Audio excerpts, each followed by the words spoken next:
ETF index mutual funds నేర్చుకుని stock మార్కెట్లో రాణించాలనుకుంటున్నారా? వెంటనే ఈ నెంబర్కి కాల్ చేయండి.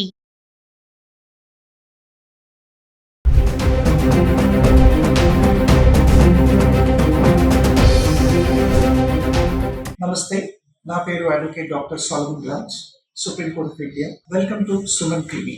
ఈ మధ్య మనం చూసుకున్నట్టయితే మర్డర్స్ ఫర్ ఇన్సూరెన్స్ క్లెయిమ్స్, ఈ మధ్య ఇన్సూరెన్స్ పాలసీలు చేసి ఎవరి మీదైతే పాలసీ హోల్డర్ ఉన్నారో ఆ పాలసీ హోల్డర్ని చంపేయటాలు, మర్డర్స్ చేయటం, కిల్లింగ్స్ ఇవన్నీ కూడా బాగా జరుగుతున్నాయి. రీసెంట్గా చాలా పెద్ద హల్చల్ చేసిన ఒక కేసు కరీంనగర్ డిస్ట్రిక్ట్లో రామడుగు మండల్లో నరేష్ అని ఒక వ్యక్తి, ఆయన 33 ఏళ్ళు, ఆయన వాళ్ళ అన్నగారైన వెంకటేష్ 35 ఏళ్ళు ఆయన్ని చంపించాడు. ఈ నరేష్ అన్న వ్యక్తి 2 టిప్పర్లు కొనుక్కొని అప్పుల్లో పడ్డాడు. అప్పుల బారి నుంచి బయటపడడానికి ఏం చేశాడంటే, వీళ్ళ అన్నయ్య వెంకటేష్, ఆయన కొంచెం మతి స్థిమితం అంతగా లేదు, కొంచెం మెంటలీ ఇన్స్టేబుల్. ఆయన పేరు పైన వివిధ ఇన్సూరెన్స్ కంపెనీస్కి వెళ్ళి ఈ వెంకటేష్ పేరు పైన ఆయన పాలసీలు తీసి నరేష్ని ప్రతి దాంట్లో కూడా నామినీగా అపాయింట్ చేసుకున్నాడు. అపాయింట్ చేసుకున్నాక ఈ నరేష్ ఇంకా మిగతా ఇద్దరితో కలిసి వెంకటేష్ని చంపేశాడు. వీళ్ళు ఎలా చంపారంటే, అసలు ఒత్తిడి అన్నది నరేష్ పైకి ఎట్లా వచ్చిందంటే, నరేష్ రాకేష్ అన్న ఒక వ్యక్తి దగ్గర 7 లక్షల రూపాయలు తీసుకున్నాడు. ఈ రాకేష్ ఈయన పైన బాగా ఒత్తిడి తేయటం వల్ల రాకేష్తో కలిపి రాకేష్, నరేష్, తర్వాత ఇంకొక డ్రైవర్, ఈ ముగ్గురు కూడా కలిసి ఈ హత్య ప్లాన్ అన్నది చేశారు. రాకేష్కి నరేష్ ఏం చెప్పాడంటే, నీకు 7 లక్షలు ఇవ్వాలి కదా, నాతో పాటు మా అన్నయ్యని చంపడానికి నువ్వు సహకరిస్తే నీకు 7 లక్షలకి అదనంగా 13 లక్షలు ఇస్తాను. అంటే 7 లక్షలకి టోటల్ 20 లక్షల రూపాయలు ఇస్తాను, మా అన్నయ్యని చంపడానికి నువ్వు సహకరించాలి అంటే రాకేష్ సరే ఒప్పుకున్నాడు. అదేవిధంగా ఈ నరేష్ ఏ టిప్పర్లు అయితే కొన్నాడు, ఈ టిప్పర్ డ్రైవర్కి 2 లక్షల రూపాయలు ఇస్తాము, సహకరించాలి అంటే తను కూడా సరే అన్నాడు. ఒకరోజు ఈ టిప్పర్ ఊరి చివరన ఆగిపోయిందని చెప్పి వెంకటేష్, ఎవరైతే నరేష్ అన్నయ్య ఉన్నారో, వెంకటేష్కి చెప్పగా వెంకటేష్ ఊటిగా అక్కడికి పరిగెత్తి వస్తే రాకేష్ తర్వాత ఈ డ్రైవర్ ఇద్దరు కలిసి ఆయన టిప్పర్ చక్రాల కింద వేసి చంపేశారు. తలపై నుంచి టిప్పర్ని తోలడం జరిగింది. అక్కడికక్కడే ఆయన మరణించాడు.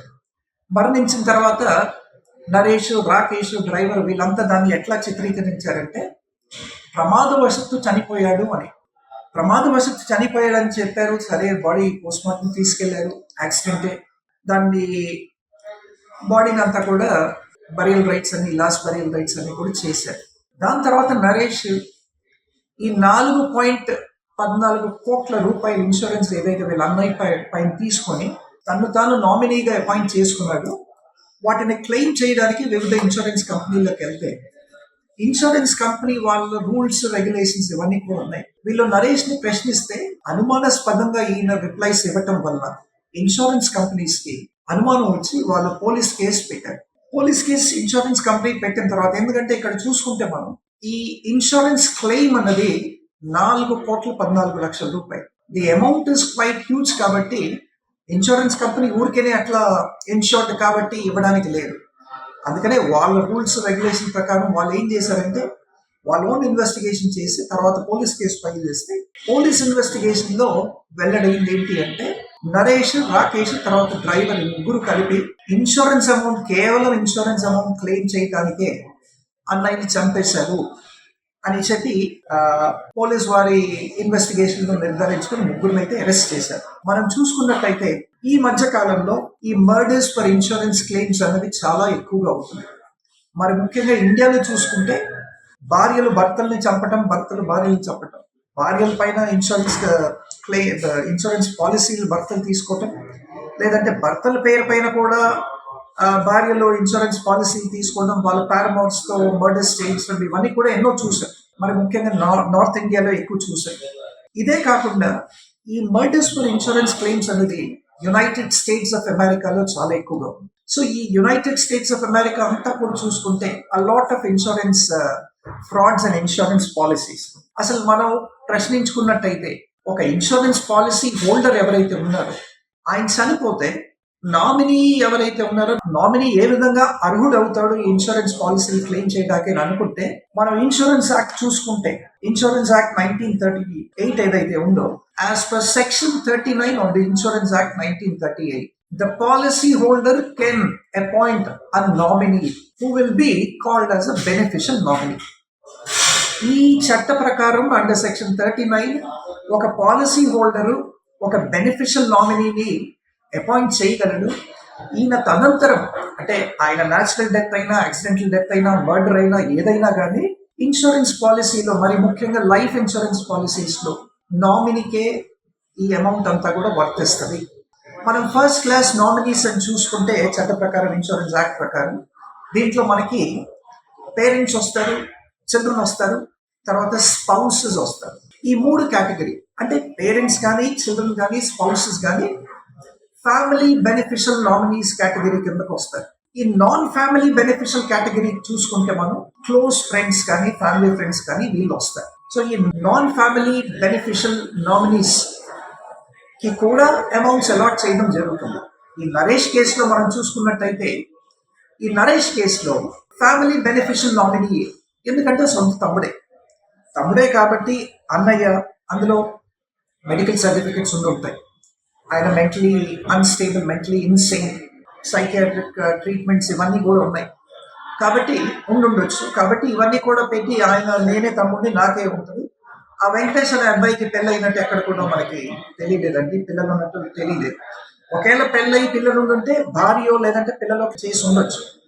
మెంటలీ ఇన్సేన్ అని చెప్పి రిపోర్ట్స్ వస్తున్నాయి కాబట్టి ఆయన పెళ్ళయి ఉండకపోవచ్చు. పెళ్ళి అవ్వలేదు కాబట్టి ఈయన సిబ్లింగ్ అవుతాడు కాబట్టి Naresh sibling beneficial nominee status తీసుకొని ఆయన ఇన్సూరెన్స్ అమౌంట్ క్లెయిమ్ చేయడానికి వెళ్ళాడు. సో ఈ మర్డర్స్ అన్ని చూసుకుంటే మనం ఒకటి ఏంటి నిర్ధారించాలంటే, సెక్షన్ 39 ఉంది, సెక్షన్ 39 ఆఫ్ ఇన్సూరెన్స్ యాక్ట్ 1938 ఒక బెనిఫిషియల్ నామినీని అపాయింట్ చేయడానికి పర్మిషన్ ఇస్తుంది. కాబట్టి ఎవరైనా పాలసీ హోల్డర్ వెళ్ళి పాలసీ తీసుకొని బెనిఫిషియల్ నామినీని అపాయింట్ చేయొచ్చు. దీంట్లో ఇన్ని మర్డర్స్ ఎందుకు అవుతున్నాయి అంటే, ఈ అపాయింట్మెంట్ ఆఫ్ బెనిఫిషియల్ నామినీ అన్నది చాలా సులభమైన ప్రాసెస్ అండి. ఏ ఇన్సూరెన్స్ కంపెనీకి వెళ్ళి నేను పాలసీ హోల్డర్ అవుతాను, నేను 4 కోట్లు, 5 కోట్లు, 10 కోట్లు పాలసీ తీసుకుంటాను, దానికి నామినీ పలానా పెట్టండి అంటే నామినీ పేరు రాసి, నామినీకి మీకు రిలేషన్షిప్ ఏంటి రాసి, వాళ్ళ ఆధార్ కార్డ్ అది ఏమైనా ఇచ్చేస్తే ఆయన నామినీ కింద అకౌంట్ అవుతారు. చాలా చాలా సింపుల్ ప్రాసెస్ అండి ఇది, ఎక్కువ కష్టమైన ప్రాసెస్ కూడా కాదు. కానీ మనం మిగతా చట్టాలు చూసుకుంటే ఇన్సూరెన్స్ యాక్ట్ 1938 కాకుండా IRDA ఉంది, insurance regulatory and development authority of India. ఈ ఇన్సూరెన్స్ కంపెనీస్ అన్నీ కూడా ఈ IRDA మానిటర్ చేస్తుందండి. కానీ వీటన్నిటికీ కూడా ఒక స్పెసిఫైడ్ ఇన్వెస్టిగేషన్ ఉంటుంది త్రూ ది ఇన్వెస్టిగేషన్ కంపెనీ. మీరు పాలసీ తీసుకోగానే నేను పలానా నామినీని నాకు ఇచ్చేయండి అంటే ఇవ్వటం జరగదు. వాళ్ళు కూడా వాళ్ళ యాంగిల్లో కాజ్ ఆఫ్ డెత్ ఏంటి, వెదర్ ఇట్ ఇస్ యాక్చువల్లీ మర్డరా, లేదంటే ఇట్స్ కిల్లింగా, లేదంటే ఇట్స్ యాక్సిడెంటా అన్నది కూడా ఇన్వెస్టిగేట్ చేసుకొని వాళ్ళ రిపోర్ట్స్ అన్ని కూడా తయారు చేసిన తర్వాతే వాళ్ళు ఇట్ ఇస్ జెన్యూన్ అన్న తర్వాతే వాళ్ళు యాక్చువల్లీ అమౌంట్ రిలీజ్ చేయడం జరుగుతుంది. కానీ ఇక్కడ మనం చూసుకున్నట్టయితే ఒక policy holder can nominate a nominee to receive the policy benefits after his death. ఒక పాలసీ హోల్డర్ ఈ నామినీని అపాయింట్ చేసుకోవచ్చు.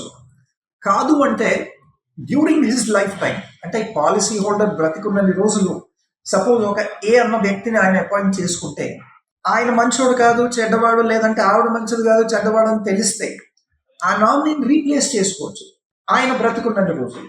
కానీ ఆయన చనిపోతే మాత్రం ఒకసారి నామినీని అపాయింట్ చేస్తే నామినీ మాత్రం చేంజ్ చేయడానికి ఉండదు. చనిపోయిన తర్వాత చేంజ్ చేయలేరు. బ్రతుకున్న రోజులు ఎన్ని నామినీస్ అయినా చేంజ్ చేసుకోవచ్చు. కాకపోతే ఇన్సూరెన్స్ కంపెనీస్ వాళ్ళు వాటికి ఒక రుసుము అనేది, ఒక ఫీ అనేది ఛార్జ్ చేస్తుందండి. 7 ఇన్సూరెన్స్ లాస్ ఉన్నాయి. ఏ ఇన్సూరెన్స్ కంపెనీకైనా ఇన్సూరెన్స్ పాలసీ హోల్డర్ వెళ్తే 7 గోల్డెన్ రూల్స్ ఆఫ్ ఇన్సూరెన్స్ అండి. ఒకటి ఏంటంటే ఇన్సూరెన్స్ కంపెనీకి, పాలసీ హోల్డర్కి గుడ్ ఫెయిత్ అన్నది ఉండాలి అన్నది ఒక లా. తర్వాత ఈ ఇన్సూరబుల్ ఇంట్రెస్ట్ అనేది ఇన్సూరర్ పే చేయాలి.